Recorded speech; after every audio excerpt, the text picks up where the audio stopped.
RTI Live News. Ask for right. Car parking వద్ద స్కూటీపై వచ్చిన ఓ మహిళపై ఒకటి కాదు రెండు కాదు ఏకంగా 15 కుక్కల దాడి.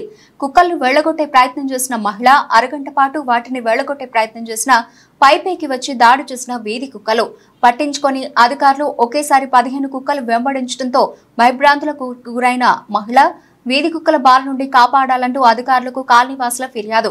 గతంలో అదే ప్రాంతంలో తల్లి కొడుకుపై విచక్షణ రహితంగా దాడి చేసిన వీధి కుక్క ఒక్కరోజు మాత్రమే హడావుడి చేసిన అధికారులు వీధి కుక్కలను గాలికి వదిలేసిన అధికారులు ప్రాణాలు పోతున్నా పట్టించుకోని సంబంధిత అధికారులు.